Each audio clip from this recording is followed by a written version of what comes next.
کہ قرآن میں ایسی کیا بات ہے جو ایک عام انسان نہ لکھ سکتا. نالج ہی تھا جو کہ آج آپ ہمیں قرآن بنا کر بتا رہے ہیں. تمام انسانوں کو جب خدا مخاطب کر کے اپنا کلام بھیجتا ہے تو اس کے اندر ایسی کیا بات بتاتا ہے جو اس پلانٹ ارتھ کے کسی انسان کو معلوم نہیں تھی. بتائیں ایک بات. کیا کافروں نے نہیں دیکھا کہ آسمان اور زمین دونوں ملے ہوئے تھے تو ہم نے ان کو جدا جدا کر دیا اور لوہا پیدا کیا کہ اس میں اسلحہ جنگ کے لحاظ سے زور بھی بہت ہے اور لوگوں کے لیے فائدے بھی ہیں. آسمان کو ہم ہی نے اپنی قدرت سے بنایا اور ہم کو ہر طرح کی قدرت ہے، اور زمین کو ہم ہی نے بچھایا، وہی رات کو دن کا لباس پہناتا ہے.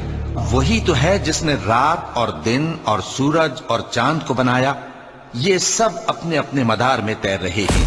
اور وہی تو ہے جس نے دو دریاؤں کو ملا کر چلایا اور دونوں کے درمیان ایک پردہ اور مضبوط